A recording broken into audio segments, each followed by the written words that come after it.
Hello and welcome to Red Wolf Roundtable. I'm Jacob Cater. This is Mr. Caton Marsh, bringing you some sports updates from Jonesboro, Arkansas today, as some big games were had this weekend on the campus of Arkansas State University. Volleyball, a sweep over the Old Dominion Monarchs. Basketball, men's gets a big win over Division II Christian Brothers. UALR comes to Jonesboro and loses one to the women's team.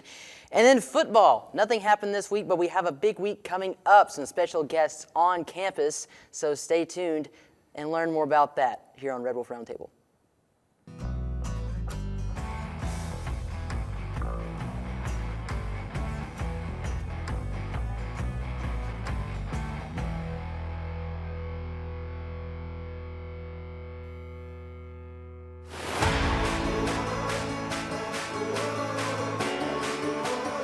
I think one of the things I learned at Arkansas State was life is 10% of what happens to you, 90% of how you respond to it, and that's just something that I live by. A-State is home, and they're going to treat you like you're a part of the family.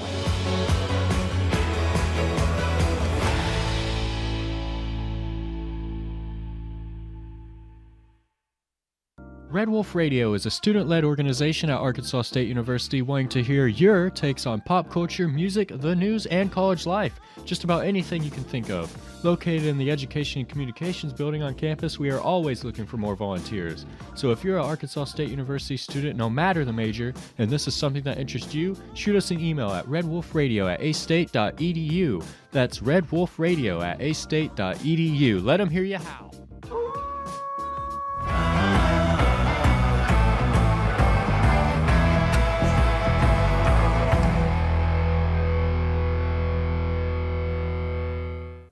Welcome back to Red Wolf Roundtable as we get ready to talk about some volleyball. Big weekend for the Lady Red Wolves as they take the sweep of the Old Dominion Monarchs here at home.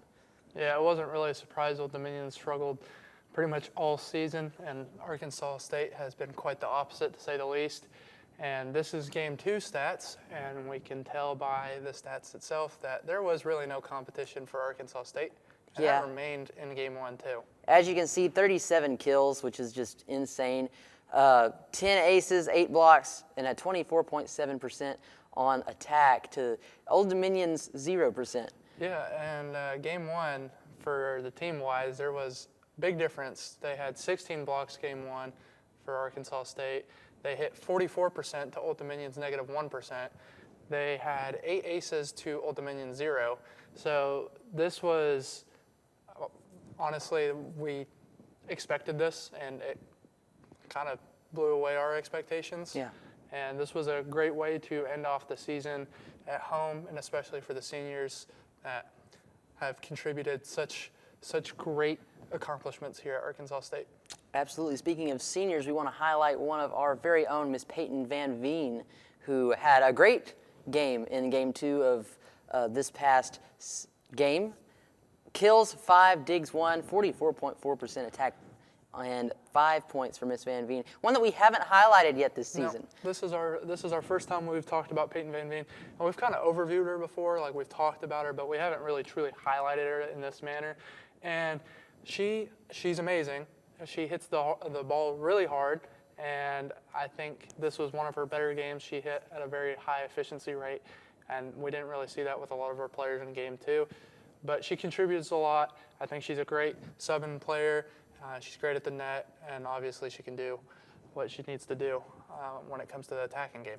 Arkansas State will head into the conference tournament this week with a record of 19-8 and 12-4 overall in conference play. They will play Friday, and we'll talk a little bit about that more later. But I do want to mention something that had just come out: the Sun Belt All-Conference teams. We have several Red Wolves on those teams. Deidreana Kale making first team All Sun Belt. Caitlin Whitlock and Mia Maloney second team. Then we have Addison Cullum and Erin Madigan on the third team. So a lot of mentions there for the Red Wolves, who have done a great job this season overall, and they have very well deserved these placings. This is basically the whole starting roster that was on the All Sun Belt team, and I think all of them deserved it. I think there might have been some players that got snubbed. Devin Lewis, I think she played amazing when she came in. But yeah, I don't think we can bring down the dominance of what Deidreana Kale does. So she completely deserved first team All-Sun Belt, kind of like what she did last year. Hopefully she gets some bigger time awards when that comes around. Caitlin Whitlock, she had herself a season, as well as Erin Madigan, Mia Maloney with the amazing defense, what she does. We can't stress enough how good this volleyball team is, and the fact that basically the whole starting roster got All-Sun Belt nods truly shows how good the Arkansas State Red Wolves are. If you did not get to watch this team play this season, you missed out big time. I got to watch them play Saturday. Phenomenal job by our ladies, and hey, they have a chance here coming up soon. Yeah, go watch them play in the tournament. And this is what matters most. This is what matters most. Yes, absolutely. We'll be right back here on Red Wolf Roundtable as we will review some of the basketball that happened here on campus this week in Jonesboro, Arkansas. Stay tuned.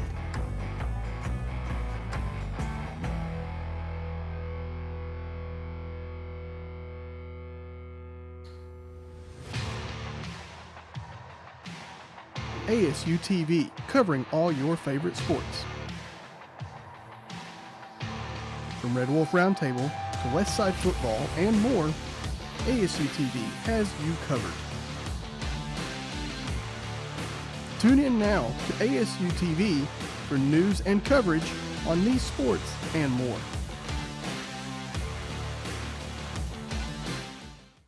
Students should watch ASU-TV just to see the creativity that a college student can get.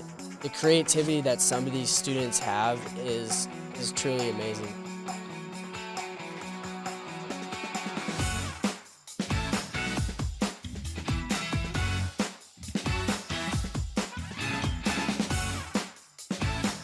Getting that experience can really just take you further, and I feel like our program does that for a lot of students.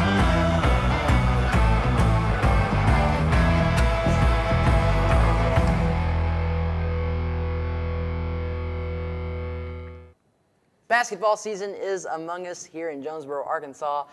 The A-State Lady Red Wolves get the victory over the UALR Lady Trojans this weekend, 76-67, in a big win, a much-needed win for these Lady Red Wolves. A great in-state matchup. It's always a thrill when you get to play someone in your home state, and we get to come out on top against Little Rock. I think we had some troubles early on, but that kind of took a step back in the second half. We had some troubles with our passing. We had some troubles with our free throws.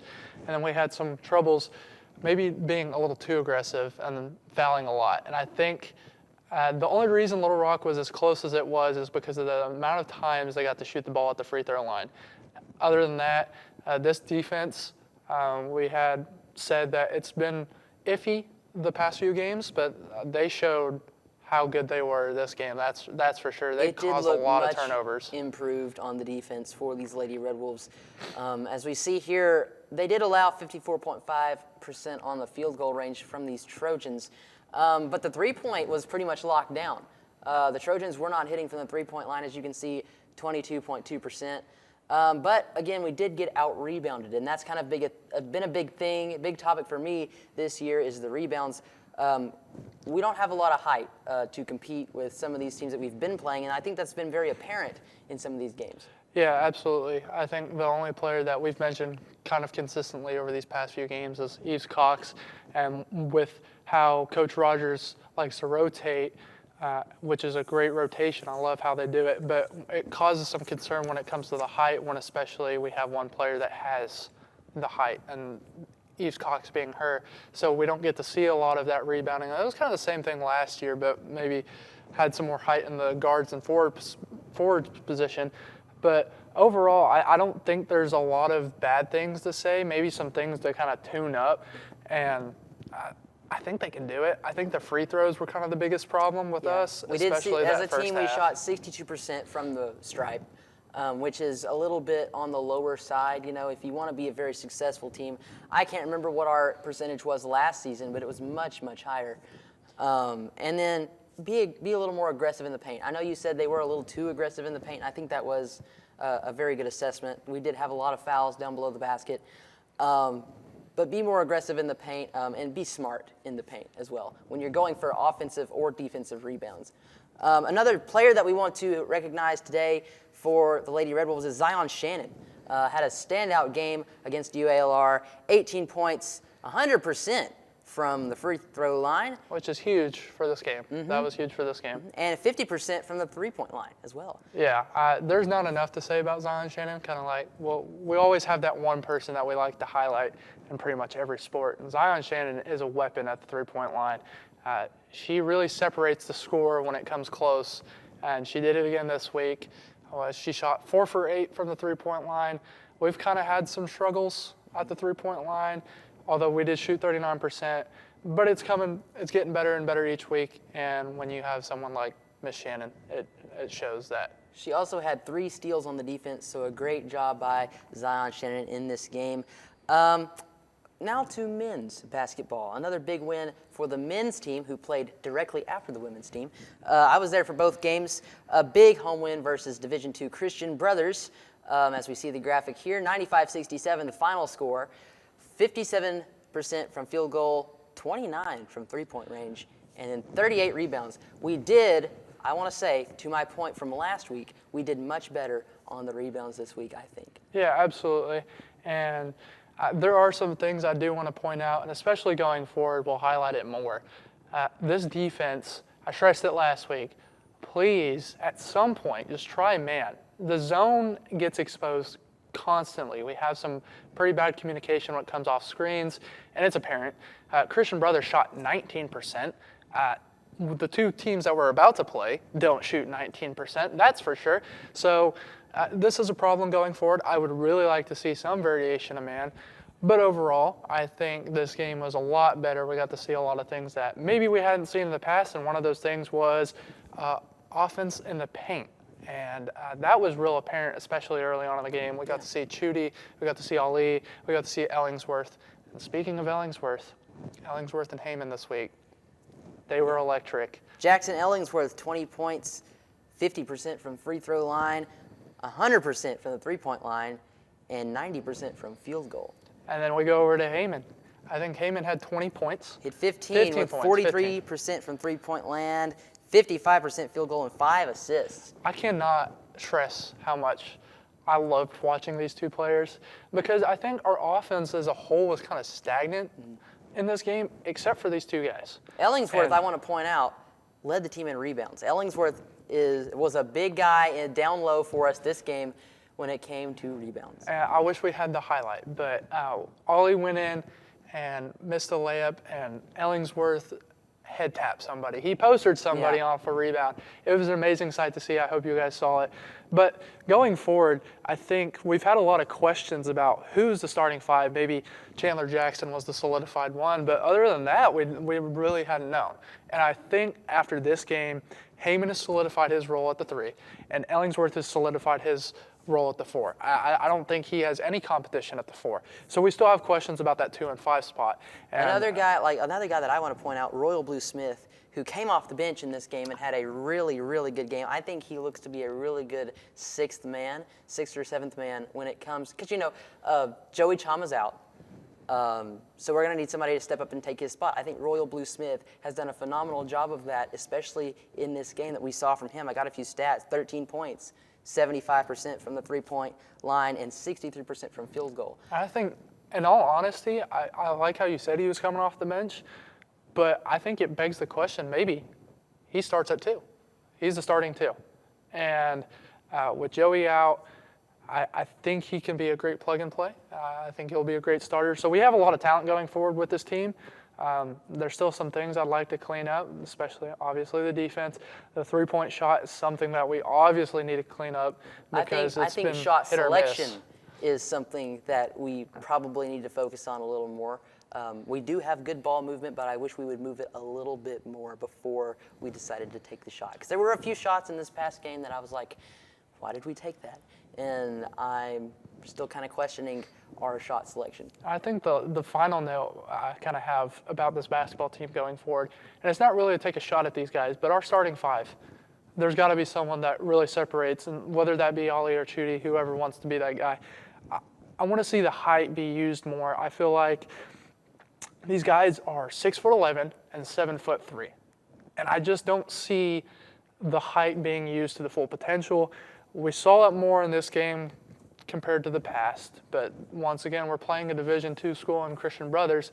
That can only get you so much. Right, this was a confidence game. I think it showed some of the players that we'll see more moving forward, but that starting five is a real concern for me when our 4 is out rebounding our 5, and maybe even seeing our 5 at the top of the key or at half court. That really concerns me. There was one play where I saw Lee at half court. I'm like, you're 7'3", why are you there? So they know what they're doing. We're only seeing it from what we see, and that's in the stands or on a TV screen. But yeah, the 5 I want to be solidified, hopefully moving forward, especially with the people that we have to play. A-State improves to 3-1 on the season, and they will go into next week with quite the challenge on the road. We'll talk about that a little bit more in our next segment. Stay tuned as we talk about some games that we are previewing for the Arkansas State Red Wolves coming up this week.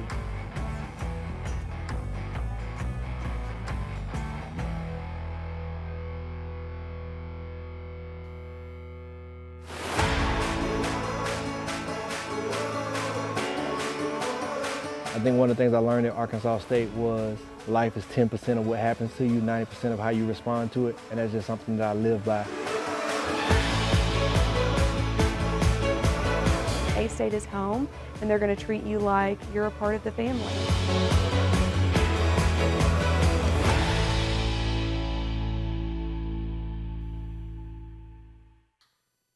Red Wolf Radio is a student-led organization at Arkansas State University wanting to hear your takes on pop culture, music, the news, and college life. Just about anything you can think of. Located in the Education and Communications building on campus, we are always looking for more volunteers. So if you're an Arkansas State University student, no matter the major, and this is something that interests you, shoot us an email at redwolfradio@astate.edu. That's redwolfradio@astate.edu. Let them hear you howl.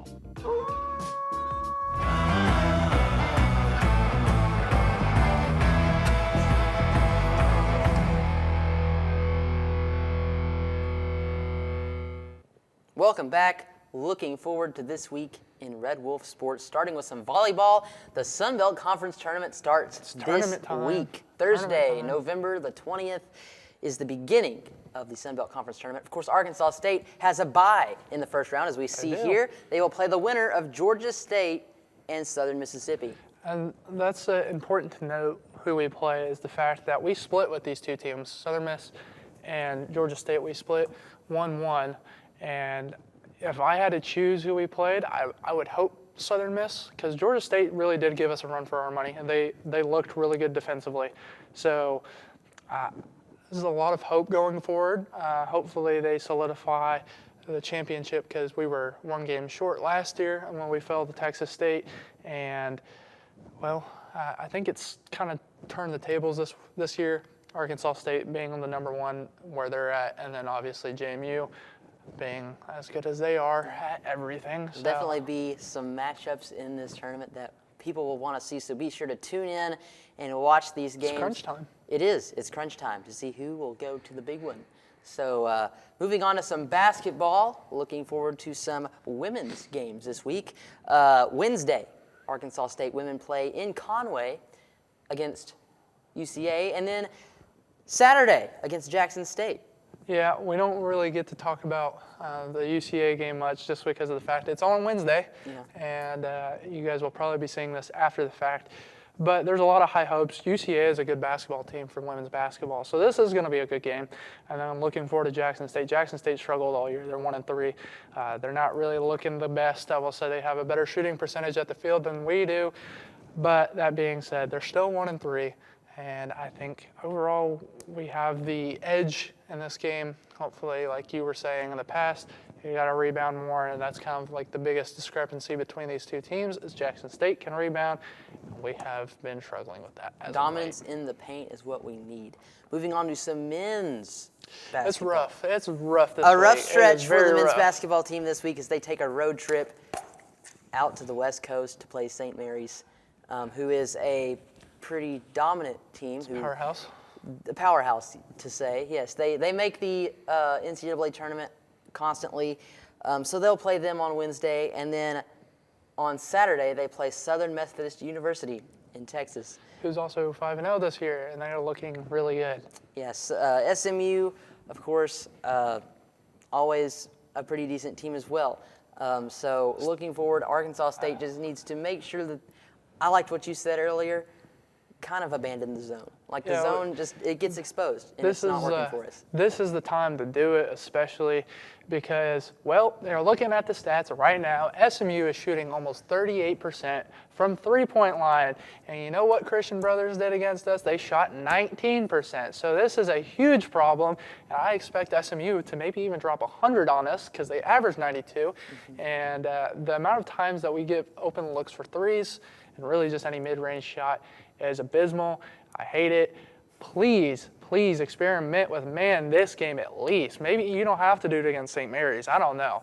But try it. Try it at some point. I feel like we have been overexposed way too many times, causing close games with people that we shouldn't be close with, such as Ohio. And I'm really psyched up about this. We have a good offensive talents with Heyman. We have good offensive talents with Ellingsworth and Chandler Jackson when Chama comes back. But this defense has struggled all year, even against someone like Christian Brothers. Even if they're a good Division II, we shouldn't let 67 points on us. Abandon the zone at some point. Try some man. Got to do it at some point because it's going to bite you, whether or not. Yeah. Well, our current record is 3-1, and we will see what that is next week. Stay tuned here on Red Wolf Roundtable as we will preview a big weekend, or weekday, so to speak, for the Arkansas State Red Wolves, as we will have some special guests on campus. So stay tuned as we will talk about that.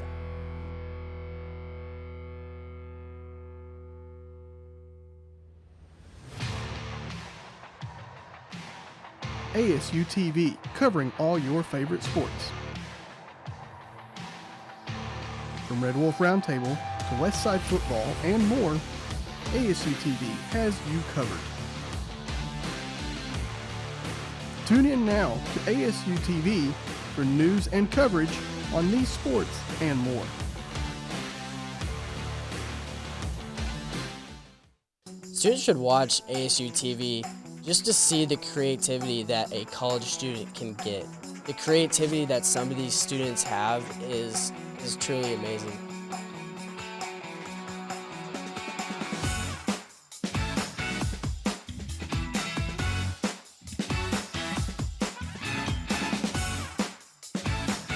Getting that experience can really just take you further, and I feel like our program does that for a lot of students.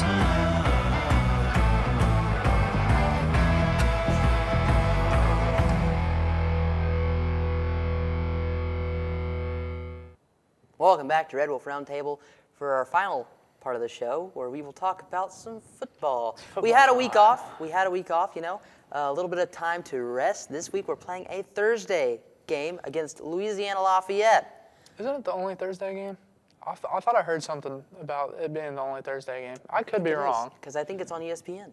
Yeah. So not only will we have ESPN here, but SportsCenter's coming to town. It's a big deal. time. Big deal. We'll have a little, presentation Thursday for SportsCenter. Make sure you come out. Make sure you support the team. Wear a jacket. Wear a jacket. It's supposed to be a little wet. But come out. We want a big crowd there. We want a good showing on national television for our Red Wolves. And we don't want Butch Jones to cry about not having a lot of fans there. So, SportsCenter on campus, like I said, Louisiana comes to town. Louisiana's 4-6 right now, 3-3 in the Sun Belt West. Arkansas State's 5-5 and 4-2 in conference. You see this matchup right here. Points per game, Louisiana outpaces. Passing yards. Not by much. Yeah, passing yards, A-State has the advantage. And then rushing yards, that's something I want to talk about. They've got a really good running quarterback in Lunch Winfield. Yep. That's going to be a struggle for the Arkansas State defense, who has not proven that they can stop a running quarterback this year. Yep, and to your point, that's what I was about to just get into. The front seven, if we're talking about keys to the game, outside of offense, this front seven for the defense is the most pivotal part in pretty much the entire game. So we have seen some really good production out of our defensive line and our linebackers. And, well, This is probably our biggest competition yet when it comes to running quarterbacks. Lunch Winfield has done amazing things with his legs, but has struggled in the passing game. Our DBs have taken a step up, and they have locked down things in the passing game, but here's what it comes to. We really have to have a QB spy in these linebackers. Hopefully they play well in the open field and then contains on the edges. I think they can do it, but we haven't seen a player like Lunch Winfield. Well, sorry, we did see Taylor Green, but we saw how that turned out. And I think this defense has taken a real step forward since then, and hopefully, contain that. But going to the offense, you got to run the ball, and you got to do it well. We have been struggling with that the past couple weeks, as well as the passing game. When you have three receivers like Hunter Summers, Corey Rucker, and Chauncey Cobb, all varying different heights, all varying different skill sets that complement each other in offense, and the fact that we struggle this bad concerns me, because this is a great receiving core. I love all these guys, and we have some guys coming off the bench that are really good. We really, really have to do something offensively. This Louisiana defense has struggled all year, and this is a prove-it point, especially in the spotlight, that we can hopefully make some noise. It's a little too late in the year. I'm kind of disappointed, especially after there's still a Southern chance, loss. still a chance to go bowling. Yeah, we need one more We win. need one more win. But to that point, Louisiana's 4-6. They have 2 games left. This game is huge for Louisiana, especially an away game. Louisiana has been good for a long time, taking a step back this year. This means a lot for Louisiana. This is going to be a good game. This is going to be a great game. It's going to be a great game. That's exactly why ESPN's here. It's exactly why SportsCenter here, because people know how much this game means to both of these teams. Absolutely. So, like you said, there's a lot riding on this game for both teams that are playing. It's going to take place tomorrow, Thursday, at 6:30. We need Devin Spencer to show out. This is a rain game, so we're going to probably see a lot of Devin Spencer and Kenyon Clay. Yeah. But Lots of good running. Thank you for watching Red Wolf Roundtable this week. I hope that you tune in next week to see what we have to talk about and to see what the Red Wolves do. So we will see you next week. Have a great day. Wolves up.